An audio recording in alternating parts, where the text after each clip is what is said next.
Si tu veux, je te laisse la main. Très bien. Eh bien, bienvenue à tous dans ce nouveau café dirigeant avec Louis Chiquet, Master Coach en holacratie, fondateur de Nova Consul, autrefois l'Institut IGI, centre de formation, institut de recherche, importateur de l'holacratie en Europe, en francophonie, et créateur du management constitutionnel.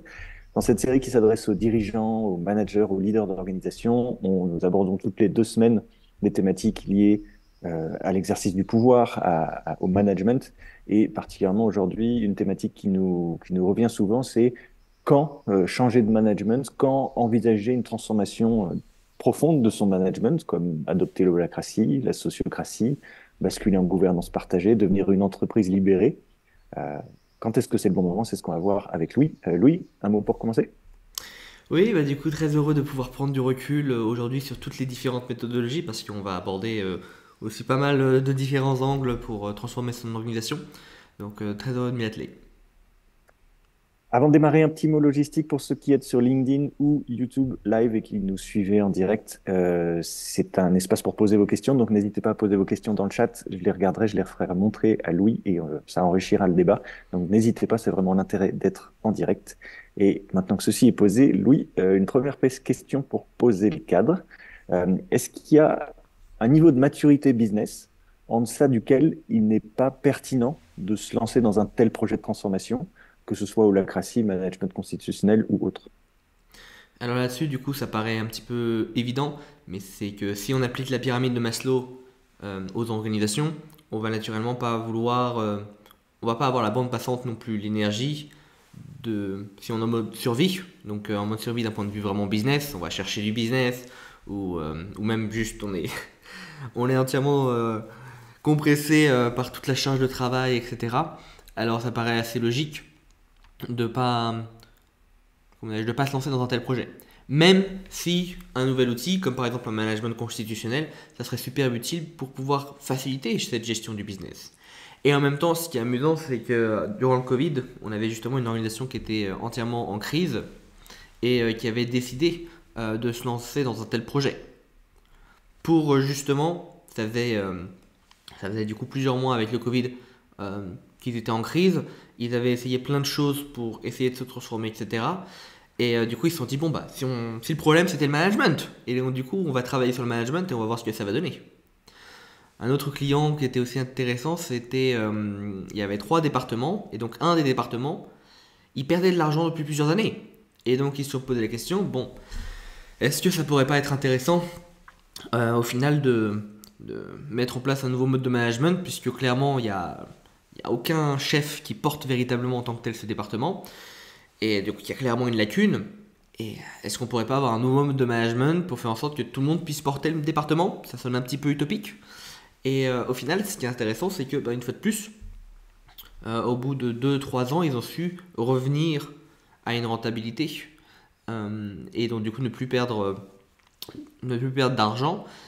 Ce qui n'est pas attitré en tant que tel au management, hein, parce que vous pouvez avoir un super outil de management, mais fondamentalement, ça ne va pas vous générer du business, c'est juste un outil, donc après, il faut s'en saisir. Donc derrière, ça dépend également de l'énergie qui est mise ou autre. Mais donc ce qui est intéressant, c'est que même des entreprises qui étaient dans des graves crises en tant que telles, euh, elles ont naturellement traité le problème business ou autre, et puis si jamais ça perdurait, bah, parmi la liste de toutes les possibilités en se disant tiens, qu'est-ce qu'on peut changer qui ne fonctionne pas, il y avait ce management-là. Donc ce qui est intéressant, c'est que d'un point de vue maturité business, bon après naturellement c'est des entreprises qui avaient tout un petit peu d'historique, parce que si vous venez de créer votre entreprise et puis tout de suite elle n'a pas de business, elle va s'arrêter tout de suite. Donc c'était toujours des entreprises qui avaient une certaine maturité business et qui avaient voilà, plusieurs dizaines de collaborateurs à minima. Et elles se sont du coup, elles sont rentrées dans ce sujet-là qui était de réinventer leur management. Et pour elles, c'était important dans ce moment de crise. Et donc elles ont profité de cette crise, elles l'ont vu comme étant une opportunité pour pouvoir réinventer leur management. Pourquoi? Pour pouvoir adresser justement leurs problèmes. Et en fait, souvent, dans les nouveaux modes de gouvernance, les nouveaux modes de management, les personnes se disent, bon, bah, je vais attendre que tout soit stable d'un point de vue business. Et puis, du coup, je vais m'intéresser à appliquer le bonheur au travail, faire en sorte que les personnes puissent s'épanouir au travail. Mais en fait, même plus important que ça, c'est de travailler sur un nouveau mode de management. Et donc, du coup, ben, avec les exemples que je vous ai partagés, j'ai quelques contre-cas où justement, il y a eu une crise et donc ils ont profité de cette crise pour justement changer leur mode de management et adresser directement leurs enjeux. Et en fait, fondamentalement, je pense que au niveau de la maturité business, bon, naturellement, pour s'intéresser à mettre vraiment en place un mode de fonctionnement managérial, il faut avoir à minima 15 collaborateurs. En dessous de ça, c'est pas très intéressant à mon sens.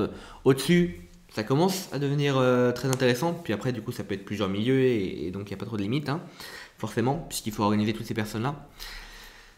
Mais profondément, le prérequis qui est essentiel et auquel on a déjà fait allusion, c'est d'avoir une raison d'être tripale du changement. Pourquoi est-ce qu'on veut s'embêter à changer de management?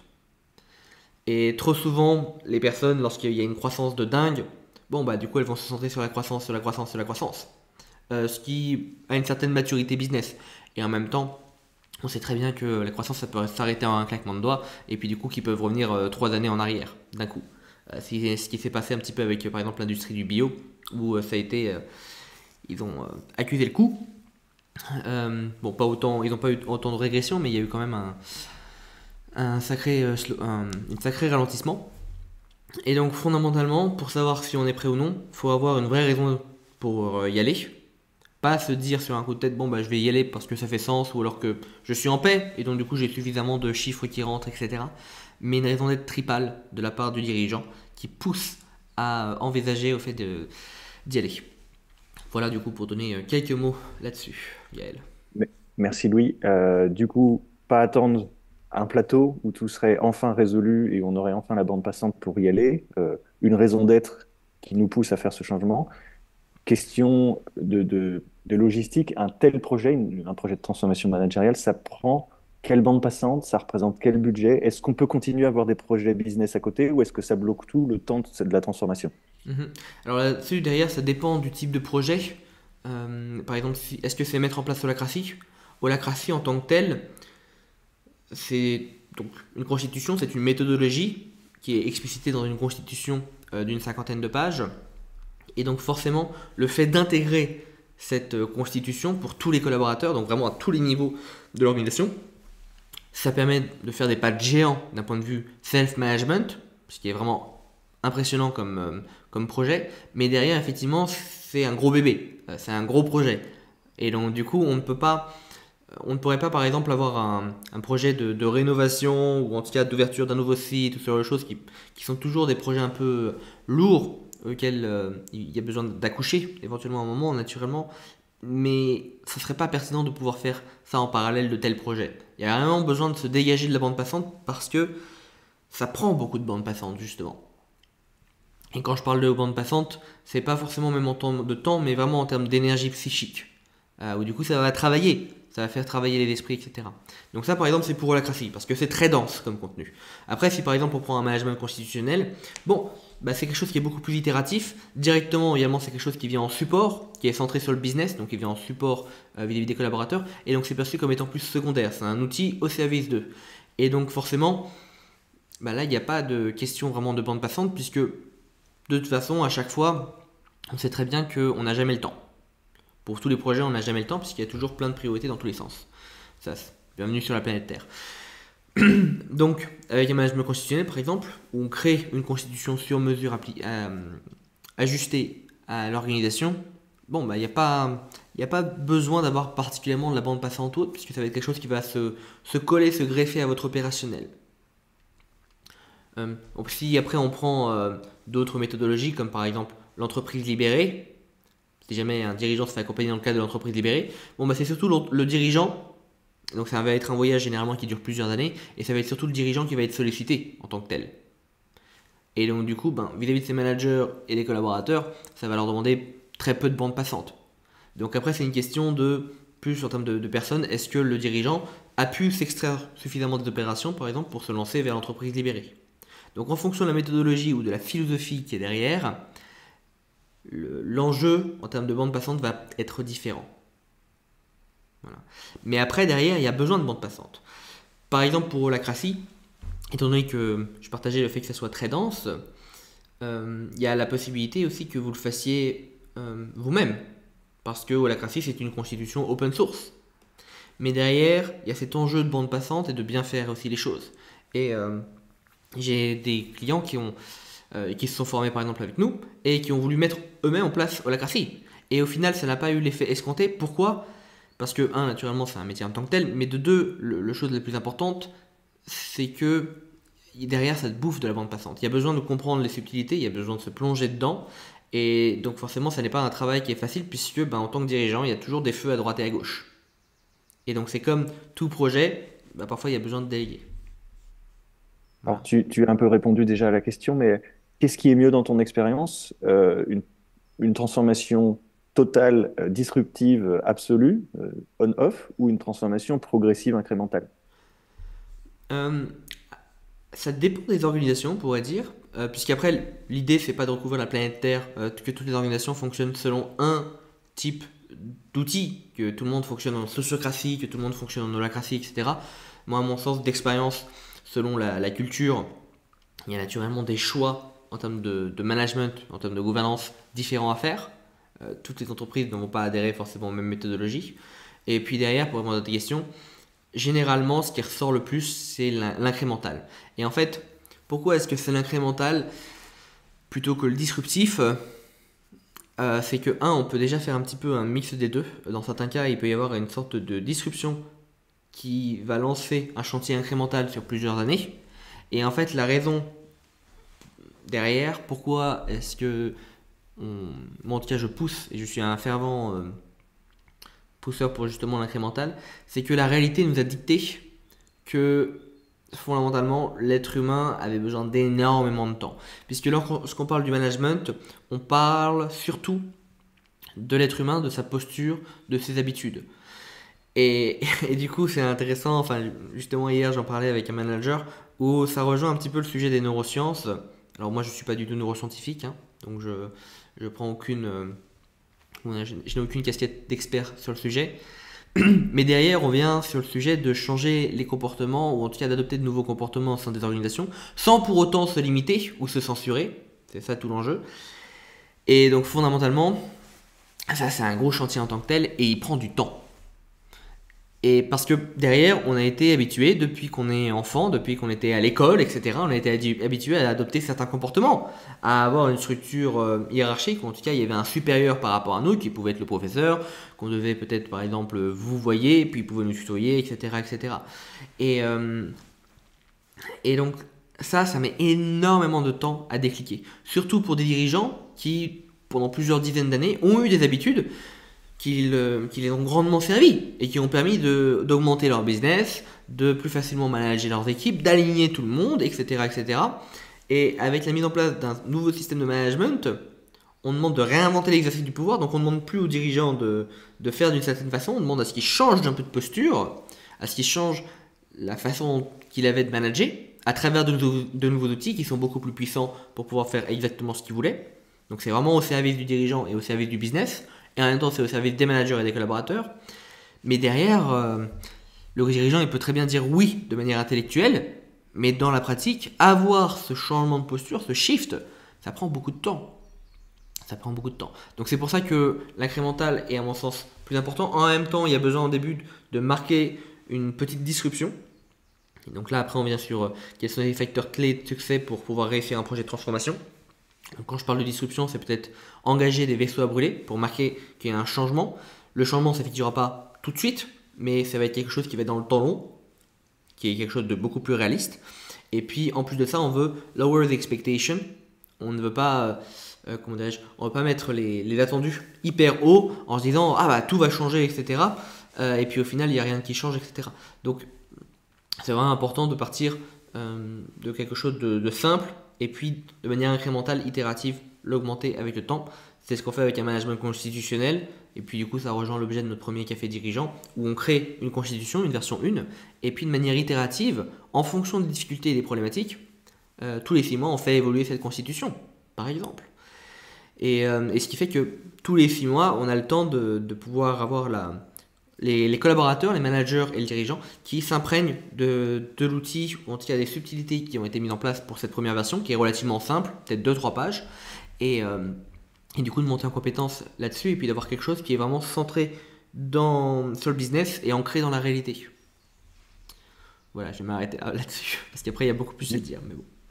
Du coup, potentiellement les deux à la fois, disruptif au début pour marquer le coup, notamment par exemple via l'écriture et l'adoption d'une constitution, puis après incrémental progressivement. Ça fait le pont avec la prochaine question. Est-ce qu'il y a des particularités légales à un tel changement dont il faut se soucier en amont? Oui, d'abord une première chose, c'est que on n'est pas dans le monde des bisounours. Je vois beaucoup d'organisations qui se disent ah bah tiens on va partir en gouvernance partagée. Et puis quand on regarde de plus près, c'est aucunement ancré dans le légal. Quand je dis que c'est ancré dans le légal, ça n'a pas forcément besoin d'être dans les statuts, qu'on se comprenne bien. Mais il y a tout un travail de préparation en amont où on veut effectivement rentabiliser ces investissements. Si vous décidez de vous lancer dans un changement de management, peu importe le nouveau type de management, j'espère que vous faites ça dans une perspective également de pérenniser toute l'énergie, toute la bande passante, ainsi que tous les investissements financiers, parce que derrière peut-être qu'il y a la formation, il y a de l'accompagnement ou autre, dans ce but de pérenniser ce que vous allez faire. Et donc là-dessus, il y a un certain nombre de prérequis. Donc non seulement valider au niveau de, si jamais vous êtes dans une organisation avec des supérieurs hiérarchiques au-dessus de vous, valider à ce niveau N plus 1, mais en plus de ça, d'un point de vue légal, vérifier que c'est bien ancré dans la réalité. Quand je dis dans la réalité, c'est de la réalité légale. Donc concrètement, avec certains dirigeants, ce qu'on a pu faire, donc là je parle de TPE, PME, éventuellement certaines ETI, c'est un peu plus rare, mais où on a mis directement dans les statuts le fait qu'il y avait un nouveau mode de fonctionnement. En plus de ça, d'autres, c'est plutôt par décision de conseil d'administration en tant que tel, donc c'est quelque chose qui est ancré une fois de plus. Et puis d'autres, du coup, c'est défini par le PDG directement. Mais derrière, pour tout changement de PDG, dans le cadre du recrutement d'un nouveau PDG, il y a un verrou qui est mis au niveau de la RH, qui est que tout nouveau PDG qui viendrait devrait accepter de facto ce mode de fonctionnement. Et donc il ne pourrait pas remettre en question ce nouveau mode de management. Et donc du coup il y a besoin de faire ça. Pourquoi? Parce que sinon, si on n'avait pas cet ancrage, ce verrouillage, alors à ce moment-là, les projets de transformation, ça peut sauter assez rapidement. J'ai l'exemple dans un groupe, quelqu'un qui a fait un travail brillantissime pendant 6 ans. Vraiment, il était sur ce chemin d'entreprise libérée.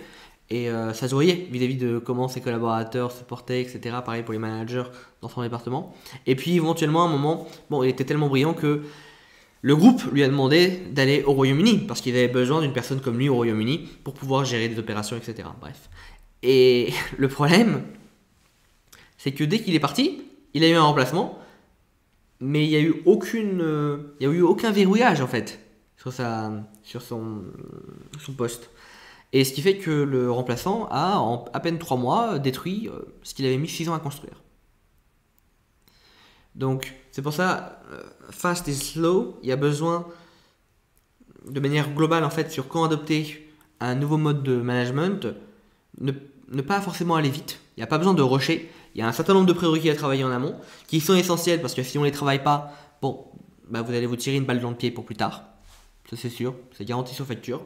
Et puis en plus de ça, parmi tous ces prérequis, il y en a un qui est essentiel qui est du coup l'ancrage légal, et si vous ne le faites pas, alors non seulement le projet peut risquer de sauter à n'importe quel moment, parce qu'en plus de ça, ça envoie le message vis-à-vis du collaborateur que bah, c'est pas forcément quelque chose de sérieux, voilà, c'est juste voilà, la nouvelle tendance du patron qui se fait plaisir, et puis du coup on l'attend patiemment, et puis au bout de 6 mois on va revenir comme avant avec les bons modes de fonctionnement.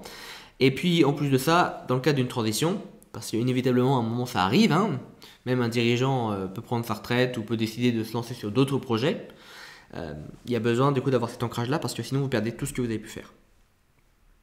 Merci Louis. Pour repère, il nous reste 10 minutes. N'hésitez pas à poser vos questions si vous nous suivez en direct. Je m'en emparerai pour les faire remonter à Louis. Louis, est-ce qu'il y a d'autres prérequis ou travaux préparatoires pour réussir la transition? Oui, du coup il y en a beaucoup, mais là-dessus du coup je pense que ça vaudrait le coup de faire plutôt un café dirigeant à part entière sur le sujet, parce que le fait quand adopter le Lacratie versus quel est le travail préparatoire en amont, c'est un petit peu deux polarités différentes je pense là-dessus. Ok. Sauf si tu me dis que c'est une Euh, question urgente. non, non, c'était pour savoir, tu parlais tout à l'heure de se tirer une balle dans le pied si on ne met pas les bonnes étapes en amont. Et du coup, j'étais curieux de donner de la visibilité sur qu'est-ce qui se passe si on ne fait pas ce travail préparatoire, si on se lance de manière un peu légère dans un tel projet. Oui, bah là moi je pense que ça rejoint vraiment ce que j'ai pu dire tout à l'heure. Il y a besoin d'accepter d'être lent pour peut-être aboutir ou décider ou de lancer un tel projet. C'est pas la peine de lancer tout directement. Je me rappelle une fois, on avait fait un séminaire de jour avec 4 dirigeants. Et puis à la fin, 3 des 4 dirigeants étaient hyper excités. Ils disent allez, on fait ça semaine prochaine. Semaine prochaine, on le met en place. Et puis il y avait la quatrième dirigeante, pardon, qui était pas, qui aimait beaucoup ce qu'on avait pu faire, mais qui n'était pas aussi enthousiaste et qui disait attendez, faut ralentir un petit peu, etc. Et effectivement, c'était difficile de dire aux dirigeants oui, attention. Effectivement, faut pas être tout feu tout flamme. C'est très excitant. Il y a plein de belles choses dans tout ce qu'on a pu vous partager qu'on peut faire, mais il y a besoin de travailler en amont. Il y a besoin du bon moment, du bon créneau. Puisque aussi derrière, ça peut dépendre en fait des saisons d'un business à un autre. Et donc, typiquement là-dessus, pour eux, d'un point de vue business, dans le cadre de leur marché, bah, effectivement, c'était pas du tout pertinent de lancer maintenant, puisque ça rejoint une de tes questions qui était en termes de bande passante. Et donc, du coup, ils avaient un petit peu la tête dans le guidon avec d'autres gros projets et puis surtout un gros rush d'un point de vue commerce qui était en train de se faire. Et donc, forcément, c'était contre-productif en fait, même de vouloir lancer, si tu veux, un projet de transformation dans ces conditions-là. Et donc, heureusement qu'il y avait cette dirigeante parmi les 4 qui du coup disait attendez, on va ralentir un petit peu.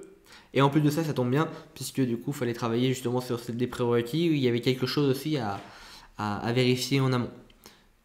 Voilà. Et puis aussi, il fallait travailler sur cette fameuse raison d'être tripale de pourquoi est-ce qu'on veut vraiment changer. Nous, ça nous fait plaisir à titre intellectuel, on adore ce qui est partagé, mais derrière, est-ce que c'est le truc le plus logique pour nous? Est-ce que ça nous convient? Sachant que fondamentalement, derrière, si vous avez un mode d'organisation qui est pyramidal, l'entreprise à la papa, mais que tout fonctionne bien, il n'y a aucune raison de changer à mon sens. Il ne faut pas changer pour changer. Voilà. Ça rejoint une question qui a émergé pendant l'interview de Corinne qui dit on est 3 associés, c'est une petite structure.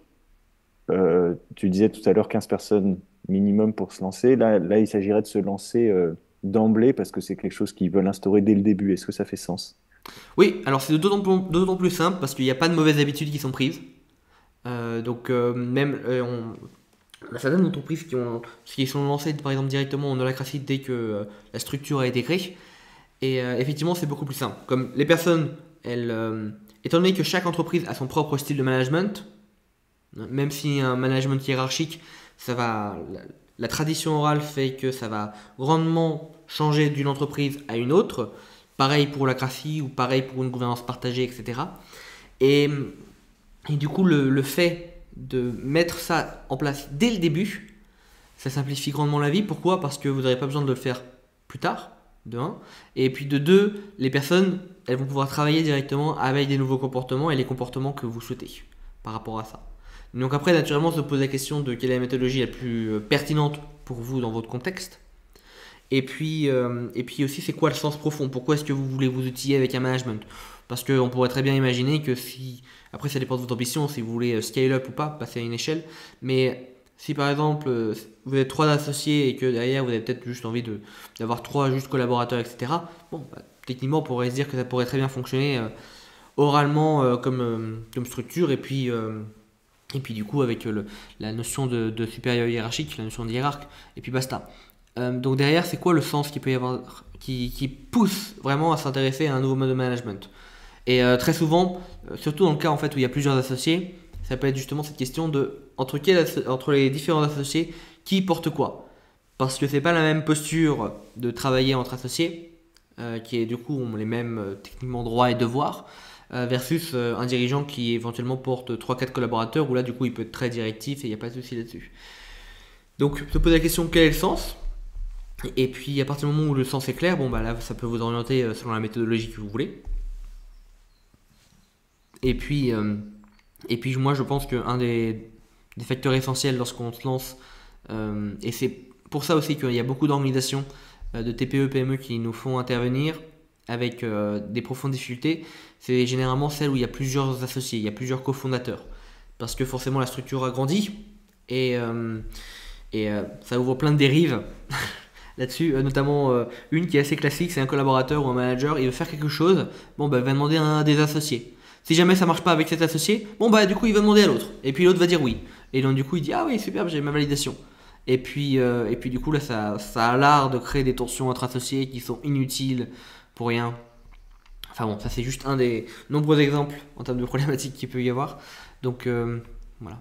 Bon, j'ai un petit peu extrapolé la question, donc désolé. Non, très bien. Il y a une question connexe qui est, tout à l'heure, tu parlais d'une constitution, d'abord minimaliste, puis étoffée progressivement au fil du temps, du coup idéale pour aider chacun, enfin aider toute l'organisation à monter en compétence sur la nouvelle dimension managériale qui est amenée. Et la question se posait, qu'est-ce qui se passe pour, imaginons qu'il y ait des départs, des remplacements, des gens qui arrivent après, 1 an et demi, 2 ans après, avec une constitution qui est déjà très étoffée. Est-ce qu'il n'y a pas le choc de la culture qu'on essayait d'éviter au début? Oui, alors généralement, faudrait au moins que ça soit lancé, nous en tout cas avec nos clients, depuis 5-6 ans pour avoir une constitution qui commence vraiment à être étoffée en tant que telle, puisqu'on y va vraiment très graduellement. Et puis quand je dis étoffé, c'est toujours moins étoffé que la constitution lacratie par exemple. En plus de ça, de deux, c'est toujours sur mesure et ajusté en fonction des valeurs et de la culture de l'organisation. Ce qui fait que c'est toujours plein de bon sens ou autre, et donc il n'y a pas de jargon juridique. Et puis il y a toujours des exemples pour. Donc c'est une constitution aussi qui se veut pédagogique, ce qui fait qu'on baisse profondément la barre. Et après, derrière, il y a aussi une réalité qui est que dans le monde des organisations, un collaborateur, pour qu'il soit pleinement opérationnel, il y avait des études qui ont été réalisées là-dessus, pour qu'il soit pleinement opérationnel au sein d'une structure, il lui faut 1 an. Donc dans une organisation, dès lors que vous avez un collaborateur qui est recruté, pour qu'il comprenne les tenants et les aboutissants, comment ça fonctionne, sachant que, ok, il y a l'organigramme, mais la majorité du temps, il y a une grosse tradition orale, il lui faut 1 an pour être pleinement opérationnel et commencer à naviguer dans l'organisation. Ce qui dépend d'une organisation à une autre. Je connais des organisations où la moyenne est plutôt 5 ans vu les jeux politiques qu'il peut y avoir. Et là-dessus, ok, il y a une constitution. Bon, ben, en une matinée, la personne est onboardée et elle est claire comment est-ce que ça fonctionne. Naturellement, elle ne connaît pas toutes les subtilités de langage ou comment est-ce que ça fonctionne dans le moindre des détails, mais avec cette constitution, elle a une grille de lecture qui est à sa disposition et dont elle a besoin de personne en fait pour pouvoir la lire et pour pouvoir se prendre en main. Et donc du coup, ça permet d'avoir un onboarding qui est beaucoup plus efficace. Et puis en plus de ça, vous pouvez voir les personnes qui s'investissent beaucoup parce qu'elles vont capter très rapidement votre structure. Puisque généralement, on se base également sur un logiciel pour pouvoir, comme normalement on met en place l'outil de rôle, donc plutôt que s'organiser autour des personnes, on va s'organiser autour du travail. Et derrière, c'est transparent pour tout le monde. Et donc il n'y a pas besoin d'avoir l'information tout en tête, mais il y a les outils, le support de la constitution plus ce logiciel pour facilement pouvoir naviguer comme on l'entend dans l'organisation.